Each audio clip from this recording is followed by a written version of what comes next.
Contra a cultura. O Evangelho clama pelo diferente. 3, 2, 1, gravando. Começando mais um Contra a Cultura, chegando aqui na Rádio Novo Tempo para testemunhar para você de que existe um conteúdo maravilhoso num livro fantástico que está disponível para você estudar, e a gente sempre faz o convite aqui para conversarmos, debatermos, discutirmos a palavra de Deus, o testemunho a respeito de quem é Deus e do seu Filho Jesus, esse Deus maravilhoso que mostrou seu amor por nós, e é desse testemunho que ele nos deu que nós estamos discutindo aqui em como absorver isso e levar essa verdade, levar essa palavra adiante, mostrar para as pessoas um pouco mais desse Deus sensacional que nós temos. E para testemunhar aqui junto comigo dessa verdade, mais uma vez, a testemunha fiel aqui, Mayara Costa. Seja bem-vinda, Mayara. Muito obrigada, amigo. Voltei para testemunhar com você. Mas não vai se empolgando não, porque a gente vai descobrir uma coisa hoje, que testemunhar não é algo agradável e não é um elogio. É quase uma maldição. É quase uma maldição. Sim. Se você é uma testemunha e está confortável na posição em que você se encontra, qual que é o título do episódio dessa semana? Você está fazendo isso errado. Olha só, que interessante. Você está fazendo isso errado, porque o testemunho do Deus verdadeiro nos coloca em uma posição de desconforto, ou pelo menos de indignação, né? De fora do status quo, certo? Então a gente vem falando desde o episódio 1 sobre a narrativa bíblica e o papel de Deus e como ele chama esse povo para fazer uma aliança com ele, para que eles deem testemunho de quem Deus é.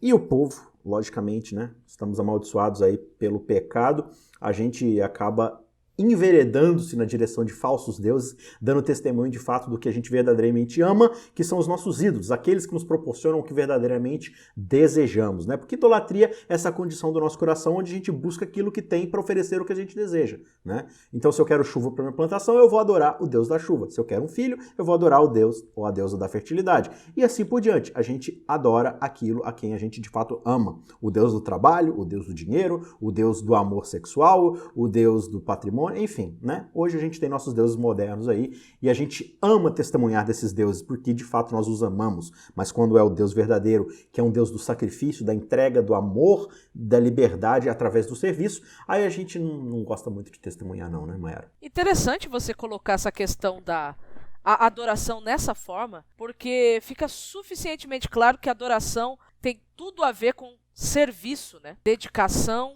entrega, realmente. A quem é que nós temos nos entregado com toda a dedicação e com todo o serviço? Será que realmente é a Deus? Tem um episódio que a gente gravou, Mayara, você estava presente, quase que estreando Contra a Cultura, que foi naquela temporada lá de Romanos. Olha aí. E a gente gravou um episódio chamado Não Seja Mundano. Lembra disso? Episódio espetacular, eu recomendo. Bota aí no Google, Contra a Cultura, Não Seja Mundano. E lá a gente falou de Romanos 12. E Romanos 12 começa falando sobre prestar um culto agradável e aceitável a Deus. E se você ler todo o capítulo 12 de Romanos, Paulo vai explicar o que é prestar um culto aceitável a Deus. Ele vai falar de tratar bem as pessoas, não se achar melhor do que elas, ser hospitaleiro, não se vingar. Não tem nada a ver com posição de plataforma e horário do culto. Quais hinos você canta, quantos canta. Ai, meu Deus! Não, prestar culto agradável a Deus é servir as pessoas. Confesso a você que quando a gente gravou aquele episódio, eu fiquei muito chocada. Choque, com K. Porque eu entendi aquele texto totalmente errado, né? Porque a gente é ensinado errado em relação àquele texto. Sim. Eu comecei a ler os textos dentro do contexto, principalmente depois que eu comecei a fazer parte do Contra a Cultura. Antes eu lia os textos tudo picado, né? Um pouco aqui, um pouco ali, até descobrir que um pouco aqui, um pouco ali não tem nada a ver com isso. Também tá fora do contexto. Né? Também tá fora do contexto. É rir pra não chorar, mas que bom que a gente tem tempo de aprender, né?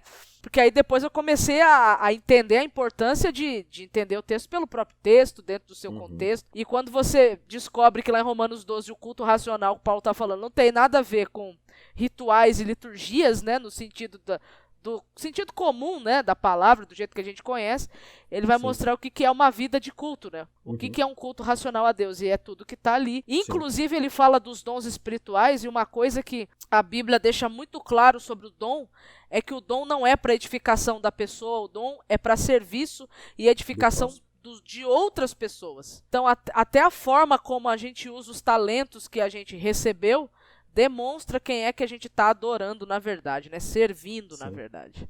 E essa é toda a ideia de um culto lógico, né? A palavra ali, culto racional, é do grego logikos. Logikos significa logicamente lógico. É um culto que faz sentido, que tenha lógica. Por quê? Porque ele precisa estar em consonância, em ligação com o Deus a qual esse culto é prestado. Então, é exatamente isso que eu estava falando. A adoração só faz sentido quando ela é confluente em relação ao caráter de quem eu estou adorando. Entendeu? Então, como é que eu demonstro, Mayara, adoração ao dinheiro? Tentando juntar capital, pegando dinheiro para mim, não repartindo, né? O tempo todo ali. Isso demonstra o culto e o louvor que eu dou ao Deus dinheiro. Agora, como é que eu adoro de forma lógica e coerente um Deus cujo caráter é amor, sacrifício e serviço? Você entendeu? Então, se eu chego e falo para uma pessoa, né, de forma opressiva, que ela tem que adorar a Deus, isso é condizente com o caráter de Deus? De liberdade, de amor, de sacrifício? Não, de maneira nenhuma. E tem muita gente se surpreendendo, Mayara, porque às vezes eu chego e falo para alguns assim, né? Você gostaria que o governo atual que se diz cristão estabelecesse uma lei que dissesse que, por lei, todas as pessoas no Brasil devem adorar a Deus? Muitas pessoas dizem, não, seria maravilhoso. Eu falo, gente, não. Quem faz isso é Nabucodonosor, que ele fala assim, ó, quem não adorar ao Deus de Daniel vai ser queimado e as casas vão ser destruídas. Isso é Babilônia, exatamente. gente. Então, Deus, ele não age dessa forma. Então, a gente está prometendo aí a 3 episódios chegar em Apocalipse para falar de testemunho lá. Para a gente dar o salto para Apocalipse, vamos usar agora o colchão de molas de Lucas, capítulo 24. A gente vai estabelecer aqui alguns parâmetros e aí a gente vai lá para Apocalipse. Então, Mayara, Jesus, ele vive essa vida, como a gente falou um pouquinho na semana passada, que vai testemunhar de forma lógica, coerente com o caráter do seu Pai. Meu Pai é um Deus que ama. Então Jesus demonstra na prática, na sua vida, ele dá testemunho do que é esse amor. Como? Amando as pessoas, servindo, olhando para os desfavorecidos, para os marginalizados, né? Jesus mostra que esse Deus é um Deus da liberdade. Então ele dá testemunho dessa liberdade dizendo, quem quiser vir após mim, abandone-se, né, a si mesmo, toma sua cruz e siga. Mas quem quiser, né? Ele vira para o jovem e fala, jovem, se quiser me siga, o caminho é esse daqui. Mas se você não quiser, não precisa vir também, né? É liberdade, não é coerção, não é aquela religiosidade judaica de coerção, de obrigar as pessoas a fazerem a sua própria vontade, né? Assim como muitas vezes os fariseus faziam. E aí, no meio dessa história toda, né, Jesus ele vai demonstrando para os discípulos essa diferença, como esse mestre da sabotagem desse sistema errado que é o sistema de Babilônia, né? E a história vai se desenvolvendo e tudo mais, e aí lá no finalzinho dos evangelhos, quando Jesus ele se senta com os discípulos já no final ali, né? Acontece aquele outro evento, mais uma vez, dos peixes, né? Onde tem uma pesca miraculosa lá mais uma vez, porque os discípulos estavam desamparados e tudo mais. Aí Jesus vai lá, assa uns pedaços de peixe e começa a comer com eles, né? Repartir um pouco os alimentos. E aí, Mayara, eu queria que você lesse pra gente, dentro desse contexto, o capítulo 24, verso 44 até o 48. A seguir, Jesus lhes disse, são estas as palavras que eu lhes falei estando ainda com vocês. Era necessário que se cumprisse tudo o que está escrito a respeito de mim, na lei de Moisés, nos profetas e nos salmos. Então, o que Jesus está falando? O que eu falei para vocês, as coisas que eu dei testemunho para vocês, nada mais eram do que coisas que estavam descritas aonde? Em todos os 5 primeiros livros ali de Moisés, que é chamado de Pentateuco, né? Nos profetas. Aí na Bíblia hebraica e na nossa Bíblia tem uma pequena diferença, onde começam de fato os profetas, né? Mas enfim, pegando ali todos os livros históricos, que a gente chama de históricos, né? E na Bíblia hebraica é chamada de profetas também. E nos Salmos, que é o primeiro livro ali da categoria dos escritos, que é onde está a literatura sapiencial, né? De sabedoria. Então, basicamente, o que Jesus está fazendo? Ele está falando assim, olha, eu estou falando para vocês, tudo que eu dei testemunho para vocês já estava escrito na Bíblia. Esse texto aqui ganhou uma outra cor para mim quando eu estava ouvindo uma explicação sobre ele há um tempo atrás. O assunto principal da Bíblia é Cristo. Não importa qual livro da Bíblia você abra, o assunto principal é Cristo. Tem que ter um encontro com Cristo. Não importa se é nos Salmos, não importa se é em Josué, não importa se é em Deuteronômio, o assunto é Cristo, né? A Bíblia, o assunto que permeia a Bíblia é Cristo. Ela existe, né, para trazer a revelação de quem é Cristo, o que ele fez pela humanidade, né? O que a humanidade se tornou e o que ele fez, né, para resolver o problema, né? Então, resumidamente, leia o verso 45 pontualmente para a gente entender o resumo disso. Então, lhes abriu o entendimento para compreenderem as Escrituras. Qual que é essa compreensão das Escrituras que eles vão ter? Verso 46. E disse-lhes, assim está escrito que o Cristo tinha de sofrer ressuscitar dentre os mortos no terceiro dia, e que em seu nome se pregasse arrependimento para a remissão de pecados a todas as nações, começando em Jerusalém. Então veja, o que é que Jesus abriu o entendimento deles do que estava escrito nas Escrituras? Ou seja, na lei de Moisés, nos profetas, nos salmos, tudo isso que Jesus explicou, abriu o entendimento deles.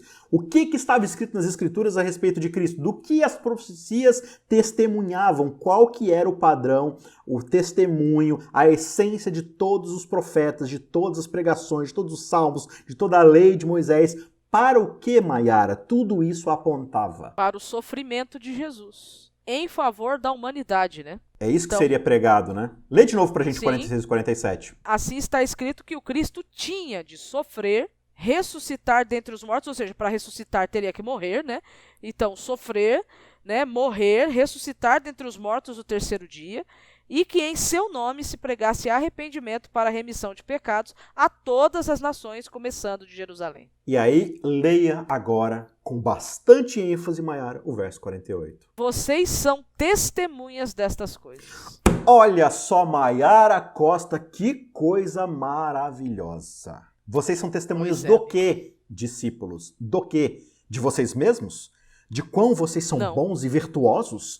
De quanto vocês são bons pescadores? De forma alguma. Vocês são testemunhas do que está escrito ao meu respeito na Bíblia, Maiara Costa. E o que, Maiara Costa, está escrito ao meu respeito na Bíblia? Estava escrito tudo, né? O seu sofrimento, a sua morte, a sua ressurreição e o porquê que ele veio fazer tudo isso. Para trazer arrependimento e remissão. Exatamente. Agora tem uma coisa. Como o nosso culto e a nossa adoração a esse Deus ela é coerente com o seu caráter, qual tipo de testemunho coerente é esse que a gente dá em relação a Deus?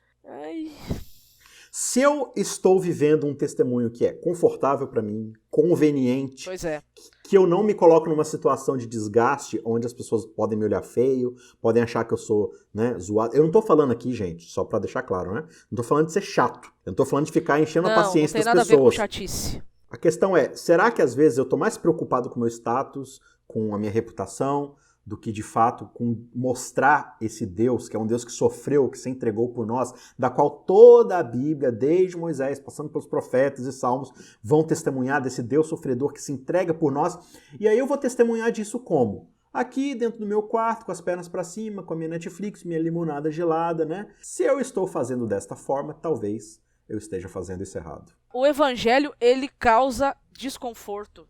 Isso o próprio Cristo disse lá em Mateus capítulo 10, né? Não. Ele disse Jesus que o nunca evangelho causa desconforto, pois disse, menino, que ele traria muito desconforto. Não é possível. Quer ver? Só falta você me falar agora que ele veio trazer espada e separação entre a família. Ah, pois ele veio. Olha só. Jesus fala assim, ó, no 34, né? Não pensem que eu vim trazer a paz. Não é que ele não veio trazer a paz, ele veio. Mas o evangelho, ele causa desconforto, né? Ele diz, eu não vim trazer a paz, mas espada, pois vim causar divisão entre o homem e o seu pai, entre a filha e a sua mãe, entre a nora e a sua sogra. Assim, os inimigos de uma pessoa serão os da sua própria casa. Então, ele fala isso aqui. E aí ele ainda fala, ó, quem não toma a cruz e não vem após mim, não é digno de mim. Quem acha a sua vida, a perderá, mas quem perde a vida por minha causa, esse a achará. Depois lá em Lucas capítulo 14 ele vai falar a mesma coisa. O preço do discipulado é um preço alto sim. Vamos ser sinceros, não é confortável ser discípulo de Cristo, porque é uma negação do próprio eu severa. E a gente não curte negar muito a gente mesmo não, viu? Você tá louco, né? Negar o próprio eu é uma das coisas mais difíceis, quiçá impossíveis na história da humanidade, porque vai contra todo o cerne da essência do que o pecado nos ensinou, que é o da sobrevivência. O caráter de Deus é o caráter do sacrifício, da entrega e do serviço.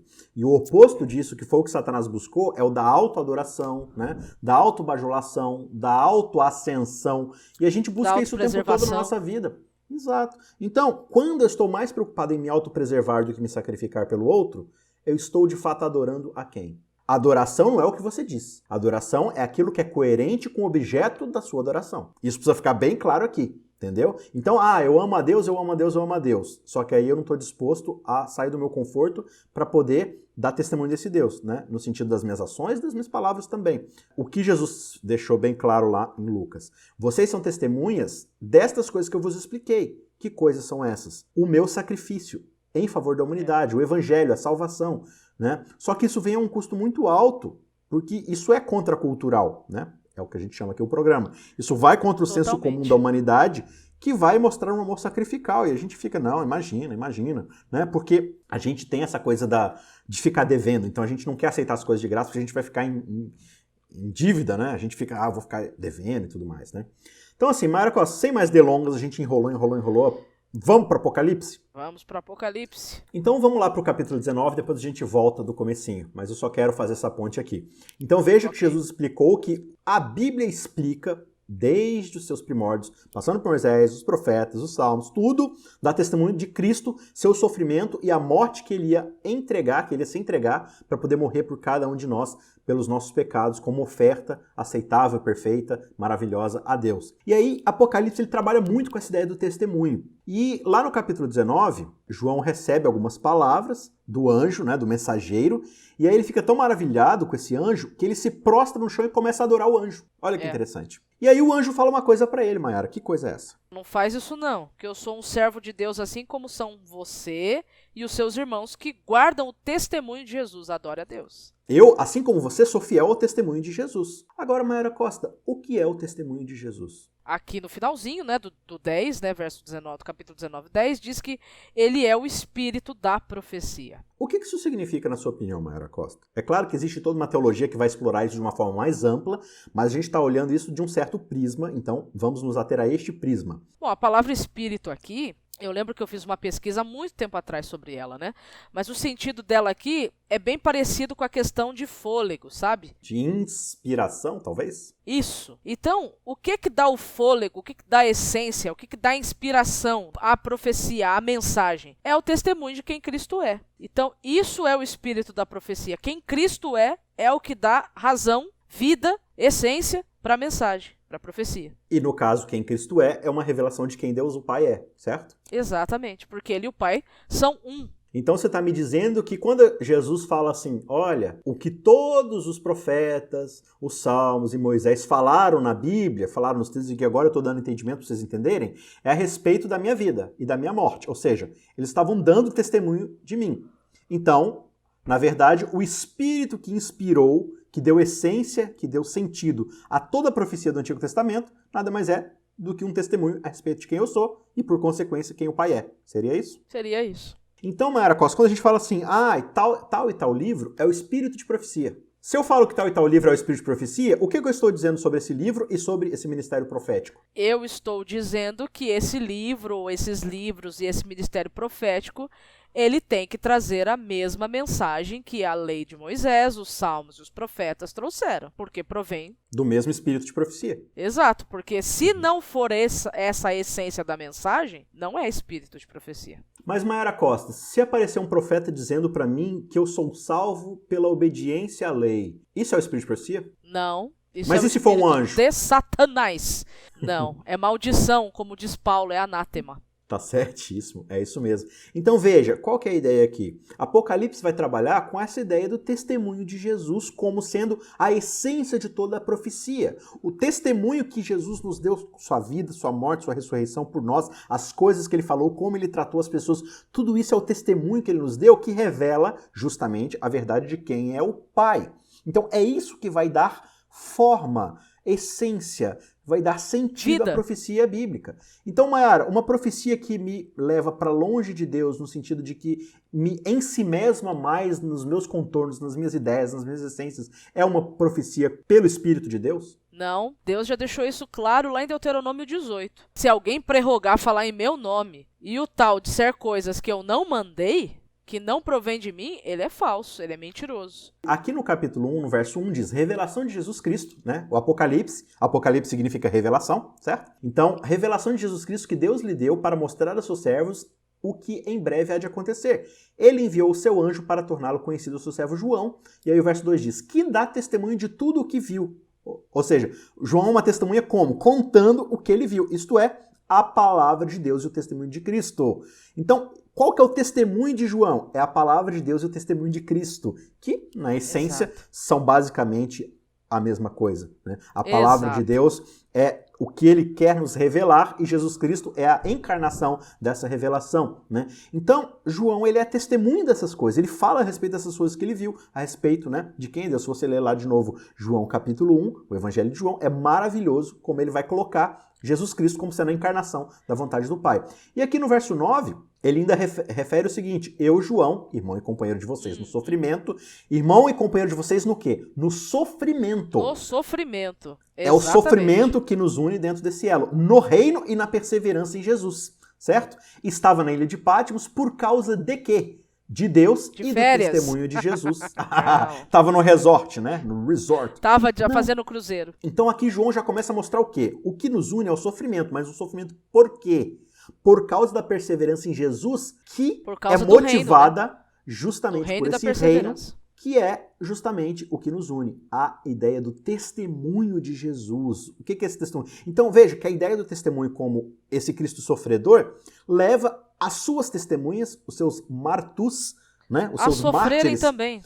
A sofrer também. Por quê? Porque a pregação dessa mensagem de um Cristo sofredor vai atrair para você as consequências desse mesmo ministério do qual você está dando testemunho. Então, se a coisa é diferente, você está fazendo isso errado, certo? O que diz aí no verso 14 do capítulo 3? Diz: ao anjo da igreja em Laodiceia, escreva: estas coisas diz o Amém, a testemunha fiel e verdadeira, o princípio da criação de Deus. Então, aqui, para a igreja de Laodiceia, Jesus se apresenta como quem? A testemunha fiel. Ou seja, aquele que de fato representa quem é Deus, as palavras do Amém. Agora, Mayara, nós como igreja, e muitas vezes a gente associa a nossa época com Laodiceia, né? A gente muitas vezes trata essa testemunha de que forma? E aí eu queria que você lesse pra gente o verso 20. Eis que estou à porta e bato. Bom, para alguém estar à porta batendo é porque está do lado de fora, não é mesmo? Se alguém ouvir a minha voz e abrir a porta, entrarei em sua casa e cearei com ele e ele comigo. Cara, isso aqui é assustador, porque é um período, né? Enfim, é uma igreja descrita aqui como sendo muito autossuficiente, ou seja, tem tudo, né? Rico sou, de nada tenho falta, né? Mas o principal está do lado de fora. Então a gente tem que tomar cuidado justamente com essa ideia.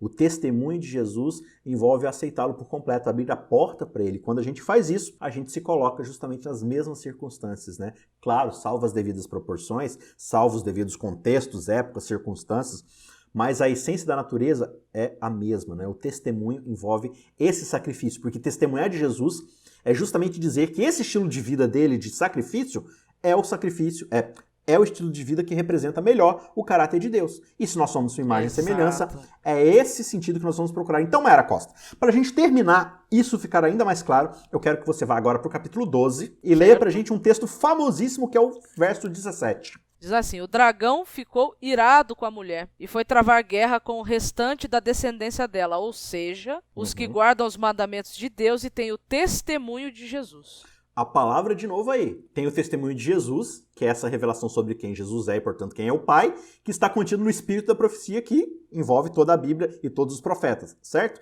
Então, Mayara Costa, essas pessoas remanescentes que estão sendo perseguidas, olha aí de novo, perseguição, guerra, sofrimento, né? Por que elas estão sendo perseguidas? Por causa do testemunho de Jesus. Qual testemunho é esse? E aí, Mayara Costa, o verso 11 explica pra gente como essas duas coisas estão associadas. Eles o venceram por causa do sangue do Cordeiro e por causa da palavra do testemunho que deram. Olha e só. Mesmo diante da morte, não amaram a própria vida. Você percebe como é que tá tudo bem explicado e ligado aqui? Eles venceram por causa do testemunho que deram. Qual testemunho? O testemunho de Jesus. E como é que esse testemunho reverberou na vida deles, Mayara Costa? É tão claro, né? A Bíblia mostra que, vamos dizer assim, o cristianismo raiz, ele é um cristianismo que ele causa incômodo.